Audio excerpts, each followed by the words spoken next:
जय हिंद दोस्तों, आप सभी लोगों का बहुत बहुत स्वागत है। जितने भी वीडियोस पिछले करंट अफेयर्स के हैं इस चैनल पे मौजूद, आप लोग देख लीजिएगा उसको। और आज का वीडियो इंडेक्स जो कि सूचकांक है वो हम लोग देखेंगे।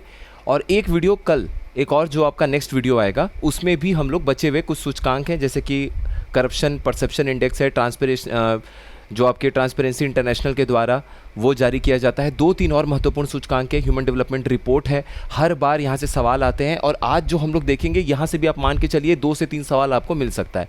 तो जो मोस्ट इंपॉर्टेंट है वो हम लोग कवर कर रहे हैं। अब आप ध्यान से चीज़ों को देखिए, समझिए और फिर ये सारे फैक्ट आपको याद होंगे। सबसे पहले है ग्लोबल लिविबिलिटी इंडेक्स। हिंदी में भी आप देखेंगे तो लोगों ने ग्लोबल लिविबिलिटी इंडेक्स रखा हुआ है, लिखा हुआ है। इसका मतलब क्या है?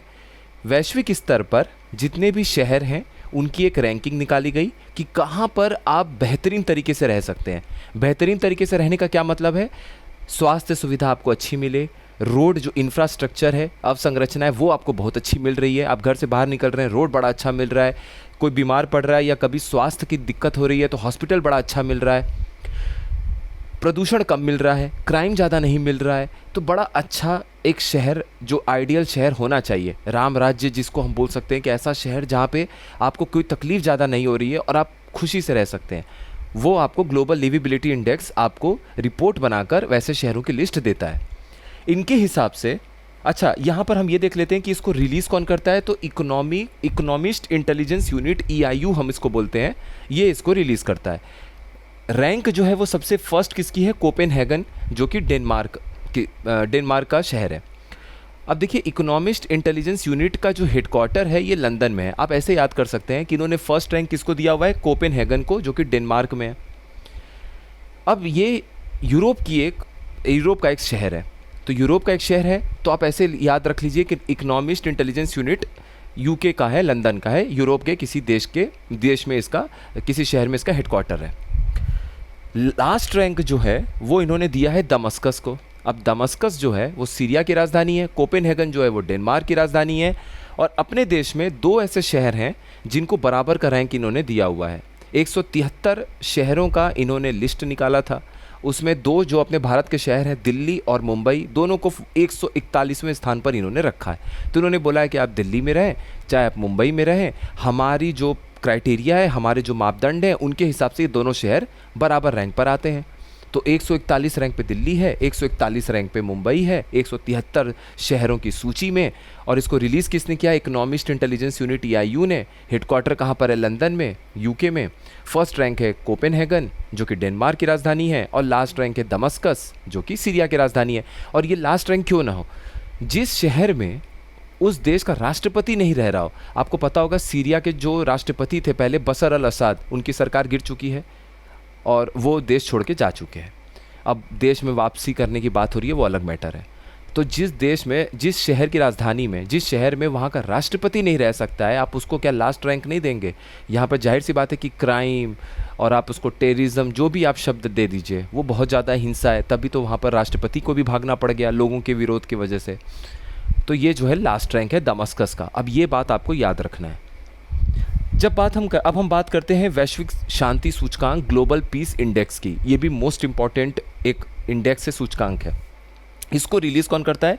Institute for economics and peace. ये जो IEP है, institute for economics and peace, ये आपके ऑस्ट्रेलिया के सिडनी में इनका हेडक्वार्टर है। तो ऑस्ट्रेलिया के सिडनी में बैठ के ये एनालिसिस करते हैं कि दुनिया में कौन सा देश ज़्यादा शांतिपूर्ण तरीके से है, कौन सा देश में ज़्यादा, किस देश में ज़्यादा शांति है, कौन सा ऐसा देश है जहाँ पर कम शांति है। तो इनके हिसाब से जो आइसलैंड है आपका यूरोप में, वो सबसे शांतिपूर्ण देश है और आइसलैंड ने ये रैंक 2008 से मेंटेन कर रखी है। उसके बाद अगर हम बात करेंगे रूस की, तो रूस को इन्होंने सबसे लास्ट में रखा है। उसका कारण क्या है? रूस और यूक्रेन की लड़ाई। तो यूक्रेन जो है वो जस्ट रशिया के ऊपर है, यानी 163 देशों के एनालिसिस में, विश्लेषण में इन्होंने पाया कि रूस जो है वो सबसे कम शांतिपूर्ण देश है। और इसके जस्ट ऊपर 162वें स्थान पर कौन सा देश होगा? यूक्रेन। जाहिर सी बात है रशिया का रैंक ही नीचे इसलिए है क्योंकि वो यूक्रेन के साथ लड़ाई कर रहा है और यूक्रेन रशिया से थोड़ा सा कम इन्होंने ऊपर रैंक रखा है। 162 रैंक इन्होंने दिया है यूक्रेन को, 163वां रैंक इन्होंने दिया है रशिया को। उसके बाद हम बात करें भारत का क्या स्थान है। भारत जो भी महत्वपूर्ण सूचकांक होता है उसमें आपको भारत का 2 रैंक पता होना चाहिए, एक जो इस साल है, एक जो पिछले साल है, ताकि तुलना वाला अगर कोई स्टेटमेंट आए तो आप उसको सही कर लें। तो भारत की रैंक जहां पिछली बार 116 थी वो अब 115 हो चुकी है इनके हिसाब से। इनके हिसाब से भारत एक रैंक ऊपर इंप्रूव किया है। तो 116वां स्थान पे जहां हम पिछले वर्ष खड़े थे वहीं पर इस साल एक पायदान ऊपर उठ के हम 115वें स्थान पर खड़े हो गए हैं। तो institute for economics and peace IEP जो कि सिडनी में हेडक्वार्टर है ऑस्ट्रेलिया में, इन्होंने बताया कि वैश्विक शांति सूचकांक ग्लोबल पीस इंडेक्स में फर्स्ट नंबर पे आइसलैंड है, जहां अगर आप आइसलैंड में जाते हैं तो सबसे अधिक आपको शांति देखने को मिलेगा। नो लड़ाई, नो झगड़ा, ओनली पीस एंड ओनली शांति। जब हम बात करेंगे सबसे कम शांति की तो इनके हिसाब से रशिया में सबसे कम शांति है, क्योंकि वो यूक्रेन के साथ वॉर कर रहे हैं, युद्ध में संलिप्त हैं, और उनके साथ जो लड़ाई कर रहा है यूक्रेन वो 162वें स्थान पर है, यानी कि नीचे से एक रैंक ऊपर। तो इन दोनों को निपटा दिया इन लोगों ने कि चलो सबसे कम शांति तुम दोनों के देश में है। भारत की जहां तक बात है, भारत की उन्होंने बोला कि 2024 में आप 116 पे थे, आप एक रैंक और इंप्रूव करके 115वें स्थान पर पहुंच चुके हैं 2025 के हमारे सूचकांक में। ये बात किसने बोली? Institute for economics and peace IEP के द्वारा जारी किए गए वैश्विक शांति सूचकांक के हिसाब से। Institute for economics and peace के द्वारा एक और महत्वपूर्ण सूचकांक जारी किया गया जिसका नाम था यहाँ पे ग्लोबल टेररिज्म इंडेक्स, यानी कि वैश्विक आतंकवाद सूचकांक। वैश्विक आतंकवाद सूचकांक की अगर हम बात करें तो इन्होंने बोला कि सबसे अधिक प्रभावित देश कौन सा देश था? पश्चिम अफ्रीका। अफ्रीका में जब आप वेस्ट साइड में देखेंगे, आपका लिए मान लीजिए अफ्रीका है, ये अटलांटिक महासागर है, तो पश्चिम में आप देखिएगा तो एक बुर्किना फासो नाम का एक देश है। यहाँ पर इन्होंने रिपोर्ट में लिखा है कि एक ISIS साहेल बेल्ट क्या है, जो आपका सहारा रेगिस्तान और नीचे ग्रासलैंड के बीच में जो ग्रासलैंड है, घास जैसा एक एरिया है, उसके बाद आपका वहाँ पे पेड़ और ट्रॉपिकल एवरग्रीन फॉरेस्ट शुरू होता है, तो वो साहेल बेल्ट है जो कि दोनों के मध्य टाइप का आपको देखने को मिलेगा वहाँ पे क्लाइमेट। ज्योग्राफी में आप पढ़ते हैं तो वहाँ पर ISIS का एफिलेटेड ग्रुप है साहेल, और एक अल-कायदा से जुड़ा हुआ ग्रुप है। इनके रिपोर्ट के हिसाब से उन लोगों ने वहाँ पर जो हिंसा फैलाई है उसकी वजह से बुर्किना फासो को इन्होंने सबसे अधिक आतंकवाद से प्रभावित देश में शामिल किया है। दूसरे स्थान पर इन्होंने पाकिस्तान को शामिल किया है। उस रिपोर्ट में इन्होंने बताया कि पहली बार एक साल में 1000 से अधिक बार अटैक हुआ पाकिस्तान में आतंकवादियों के द्वारा, और तहरीक तालिबान जो TTP है वो जिम्मेदार है सबसे अधिक हमलों के लिए पाकिस्तान में। और 14वां स्थान इन्होंने भारत को दिया है। तो भारत का क्या रैंक है? 14th। और सबसे अधिक प्रभावित कौन हुआ है आतंकवाद से? Burkina Faso. आप जाके मैप में देख लीजिएगा, जब भी कोई देश इस तरह का न्यूज़ में आए तुरंत मैप देख लिया करिए। तो institute for economics and peace 2 चीज़ें बताता है, न केवल ये बताता है कि कितनी शांति है बल्कि ये भी बताता है कि कितनी अशांति है। वो कैसे अशांति बताएगा? जो इसका ग्लोबल टेररिज्म इंडेक्स जो वैश्विक स्तर पर आतंकवाद का सूचकांक जारी करता है, institute for economics and peace जो कि सिडनी में बैठा हुआ है, क्योंकि देखिए स्टैटिक क्वेश्चन में आपसे हो सकता है हेडक्वार्टर, और आपसे यही पूछ दें कि ये जो जारी करता है इंडेक्स इनका हेडक्वार्टर कहाँ पर है, तो ऑस्ट्रेलिया की सिडनी में बैठ के इन्होंने देखा कि एक तरफ हम शांति का सूचकांक जारी करेंगे, एक तरफ हम आतंकवाद का सूचकांक जारी करेंगे। तो ये आपके लिए कंप्लीट यहाँ तक 3 सूचकांक हम लोगों ने देख लिया। चौथा है world press freedom index, press स्वतंत्रता सूचकांक। प्रेस स्वतंत्रता सूचकांक के बारे में जान जाइए कि इन्होंने जो रैंक देते हैं, इसमें होता है कि कोई भी मीडिया हाउस है, उनके ओनर जो होते हैं वो कौन से कॉरपोरेट हैं, कितने लोगों के हाथ में मीडिया का ओनरशिप है, नियंत्रण है, मतलब नियंत्रण कहने का मतलब कि जो उसके मालिक लोग हैं वो कौन हैं। ये दूसरी बात, जो जर्नलिस्ट हैं, जितने भी जर्नलिस्ट हैं उनको कितना धमकी मिलता है, वो कितना फ्री होके रिपोर्टिंग कर सकते हैं, ये एक डिसाइड करता है उसमें मुख्य फैक्टर। किस तरह का सोशियो कल्चरल, सामाजिक और सांस्कृतिक प्रभाव कैसा पड़ रहा है मीडिया के ऊपर, उनको क्या न्यूज़ दिखाना पड़ रहा है, क्या वो अपने मर्जी से न्यूज़ दिखा रहे हैं, नहीं दिखा रहे हैं, इन सभी चीज़ों को एकजुट करके मापदंडों पे खरा उतरने के बाद ये वर्ल्ड प्रेस फ्रीडम इंडेक्स जारी कौन करता है? ये करता है रिपोर्टर्स विदाउट बॉर्डर्स। आप RSF नाम से देखिए, यहाँ RSF है लेकिन आप पढ़ते हैं रिपोर्टर्स विदाउट बॉर्डर्स। RSF क्यों है? रिपोर्टर्स सैंस फ्रंटियर्स, ये फ्रांस में, फ्रेंच में होता है रिपोर्टर्स सैंस फ्रंटियर्स, जिसको कि इंग्लिश में आप पढ़ेंगे रिपोर्टर्स विदाउट बॉर्डर्स, यानी कि बिना किसी बॉर्डर के हम रिपोर्टर हैं। हम रिपोर्टिंग करेंगे तो बॉर्डर नहीं हम ये ऐसा नहीं है कि अपने ही देश की केवल आपको रिपोर्टिंग करके बता रहे हैं, हम हर एक देश में जो प्रेस है उसकी कितनी स्वतंत्रता है उसके बारे में हम बताना चाह रहे हैं।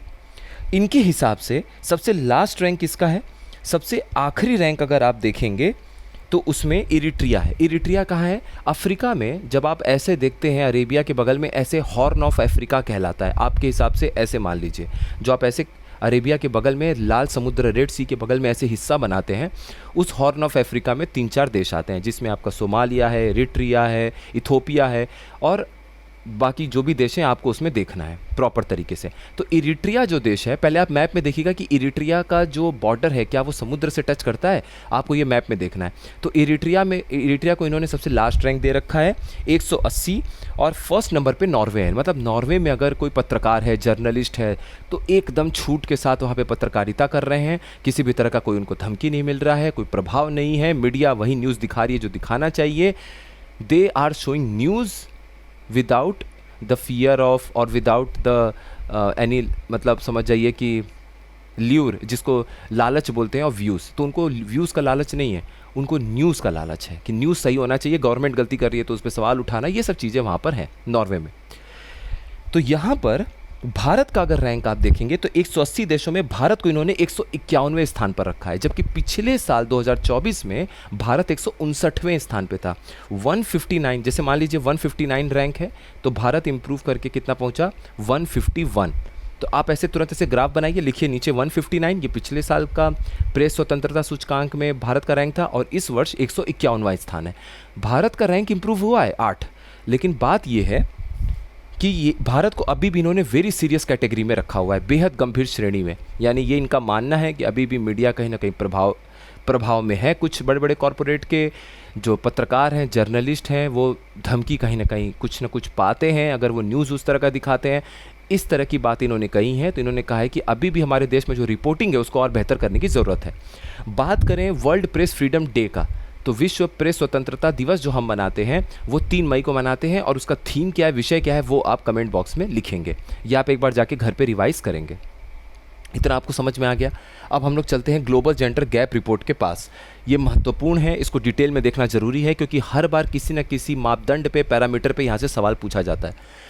ग्लोबल जेंडर गैप रिपोर्ट, जिसको हम बोलते हैं वैश्विक लैंगिक अंतराल रिपोर्ट, आपको नाम से लग रहा होगा कि जेंडर गैप, पुरुष हैं, महिला हैं, पुरुषों की तुलना में महिलाओं को आपने शिक्षा में कितनी छूट दे रखी है, कितना उनको शिक्षा आप प्रदान कर रहे हैं, आर्थिक भागीदारी में उनका क्या हिस्सेदारी है, जितना मौका एक लड़के या आदमी को मौका मिल रहा है काम करने का, क्या आर्थिक भागीदारी में महिलाओं की भी उतनी भागीदारी सुनिश्चित हो पा रही है, क्या उनको स्वास्थ्य और उनकी उत्तरजीविता सर्वाइवल पे ध्यान दिया जा रहा है, क्या पॉलिटिकल एम्पावरमेंट जो राजनीतिक सशक्तिकरण है क्या उनका भी उसी रफ्तार से हो रहा है, या वो राजनीतिक रूप से सशक्त हैं।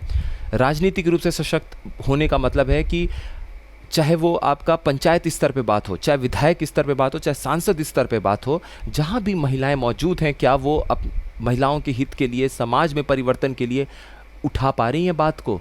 जब वो बोल रही हैं तो क्या पॉलिटिकल पार्टीज उनकी बात को ध्यान से सुन रहे हैं, क्या मीडिया में उनकी बात को ध्यान से सुना जा रहा है, क्या लोग उनकी बात को सुन पा रहे हैं, क्या उनको मौका मिल रहा है बोलने का। ये सारी चीज़ आर्थिक सशक्तिकरण, राजनीतिक सशक्तिकरण, पॉलिटिकल एम्पावरमेंट की तरफ जाता है। तो इसमें आपको याद रखना है कि पहली बात ये कि इसको रिलीज़ कौन करता है, इसको रिलीज़ करता है वर्ल्ड इकोनॉमिक फोरम, जिसको हम लोग बोलते हैं विश्व आर्थिक मंच। क्लियर है।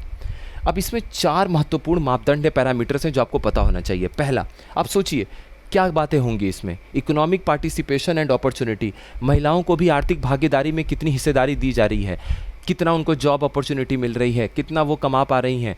और आपको याद होगा डीपीएसपी में जाके तुरंत चेक करिए, ये सब चीज़ जब भी आए, directive principle of state policy, राज्य की नीति निदेशक तत्व, जहाँ पर ये कहा जाता है equal pay for equal work for both man and women, अगर महिला और पुरुष दोनों बराबर कार्य कर रहे हैं तो दोनों को आपको बराबर सैलरी देना है। आप जाके चेक करिए ये कौन से अनुच्छेद में है, क्या ये अनुच्छेद 39 का क्लॉज डी है या अनुच्छेद 39 का क्लॉज ई है, इसको जाके चेक करिएगा तुरंत डीपीएसपी में। उसके बाद एजुकेशनल अटेनमेंट, इनकी शैक्षणिक उपलब्धि पर बात हो रही है कि क्या इनकी भी शिक्षा बेहतरीन हो रही है, क्या ये ग्रेजुएट लेवल पे ज़्यादा से ज़्यादा महिलाएं दिख रही हैं, पोस्ट ग्रेजुएशन में दिख रही हैं, पीएचडी में दिख रही हैं, रिसर्च में दिख रही हैं, कहाँ दिख रही हैं। उसके बाद हेल्थ एंड सर्वाइवल, स्वास्थ्य और उत्तरजीविता, इनके स्वास्थ्य पे बात होगी। इसके लिए आपको क्या करना है, national family health survey NFHS का डेटा देखिए जो 5वां वाला आया है, उससे आपको ये पता चलेगा कि जो मैटरनल मोर्टिलिटी रेट होता है, मातृत्व मृत्यु दर, उसमें कमी आई है कि नहीं, शिशु दर में क्या कमी आई है कि नहीं, महिलाओं के लिए सरकार ने कौन से स्कीम्स दे रखे हैं, क्या उससे फ़ायदा हुआ है कि नहीं। तो आप GS2 में मेंस में चले जाएंगे, आप स्कीम में चले जाएंगे, ऐसे चीज़ों को जोड़कर आपको पढ़ना है। उसके बाद पॉलिटिकल एम्पावरमेंट, राजनीतिक सशक्तिकरण। राजनीतिक सशक्तिकरण अभी भी भारत के लिए चिंता बना हुआ है, इस रिपोर्ट में बताया गया है। क्यों?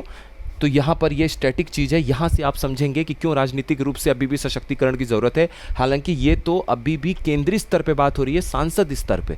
अभी आपको राज्य स्तर पे आना है, वहाँ पर देखना है कि महिलाएं पहले कितनी विधायक थीं, इस बार कितना टिकट मिला, और उसके बाद पंचायत स्तर पे जाना है, पंचायत स्तर पे जो रिजर्वेशन मिला है महिलाओं को, तो उससे उनको कितना फ़ायदा हो रहा है, क्योंकि ग्राउंड लेवल से बदलाव करना ज़्यादा ज़रूरी है। तो इनके हिसाब से पहले स्थान पर है आइसलैंड, यानी आइसलैंड में जितना अलग अलग क्षेत्रों में पुरुषों को मौका मिल रहा है, स्वास्थ्य का ध्यान रखा जा रहा है, उनके काम का ध्यान रखा जा रहा है, उनकी आर्थिक भागीदारी सुनिश्चित की जा रही है, उतना ही महिलाओं के लिए भी सुनिश्चित की जा रही है। और जहाँ तक बात है भारत की, भारत का रैंक से 131, ये सोचने वाली बात है, क्योंकि पिछली बार भारत का रैंक था 2024 में 129, तो इसको लेके, रिपोर्ट को लेके हल्ला भी हुआ था कि भारत का रैंक तो आपने नीचे कर दिया, 131 रैंक पर भारत आ गया। 2024 में 129 रैंक था भारत का, और लास्ट रैंक किसका है? पड़ोसी देश पाकिस्तान। प्रमुख चिंता क्या है हमारे लिए? राजनीतिक सशक्तिकरण। कैसे? 17वीं लोकसभा, अभी 2024 के पहले 2019 में जो 17वीं लोकसभा थी, उसमें 78 महिला सांसद थीं, 78 वुमेन MPs थे अपने देश में, और इस बार 18वीं लोकसभा में वो 74 रह गई हैं। तो 18वीं लोकसभा में कितनी महिलाएं हैं सांसद? 74, 74।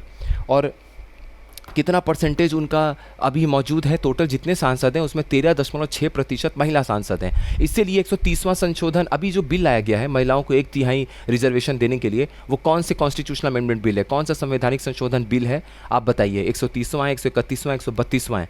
तुरंत यहाँ से उसको जोड़िए जो अभी बिल पेश किया गया था, नारी वंदनम बिल जो भी था, ठीक है, आपको वो पूरा पता होना चाहिए। तो जो भी ये बिल लाया गया महिलाओं की भागीदारी को सुनिश्चित करने के लिए संसद में 1/3, वो आपको पता होना चाहिए। तुरंत वहाँ जाके जंप करिए, यहाँ पे DPSP में जंप करिए, यहाँ पर हेल्थ एंड सर्वाइवल में नेशनल फैमिली हेल्थ सर्वे 5 का डेटा देखिए, ऐसे करके जुड़िए। केवल इंडेक्स को इंडेक्स तक मत पढ़िए। और जेंडर पैरिटी स्कोर जो भारत का है वो 0.641 है। जेंडर पैरिटी स्कोर 0 से 1 के बीच में है। 1 आपको ये बताएगा, जितना आप 1 के करीब जाएंगे वो आपको ये बताएगा कि उतना ही महिला और पुरुष के बीच की जो अंतराल है वो कम होता चला जा रहा है, चाहे वो स्वास्थ्य को लेके बात हो, चाहे वो राजनीतिक हित को लेके बात हो, राजनीतिक शक्तिकरण को लेके बात हो, चाहे वो आर्थिक क्षेत्र की बात हो। और जितना ये स्कोर में डिफरेंस आएगा, 1 0 की तरफ जाएगा, 0.2, 0.1, 0.3, तो इसका मतलब है कि अभी भी महिलाओं और पुरुषों को जो मौके मिल रहे हैं उसमें बहुत ज़्यादा अंतर है, सशक्तिकरण में अंतर है, उनके स्वास्थ्य के देखभाल में अंतर है। तो भारत का स्कोर 0.641 है, यानी भारत अभी कहीं ना कहीं मिड में है, मिड्स को पार कर चुका है, अभी भी बहुत सारी जर्नी बाकी है। तो ये है पूरा इंडेक्स, आपको ये सारे इंडेक्स को अच्छे से पढ़ना है।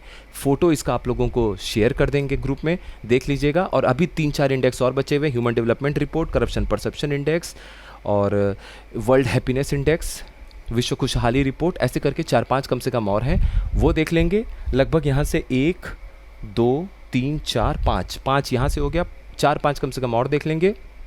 इनमें से 2 से 3 सवाल पक्का आएंगे, आना चाहिए, पूरा विश्वास है।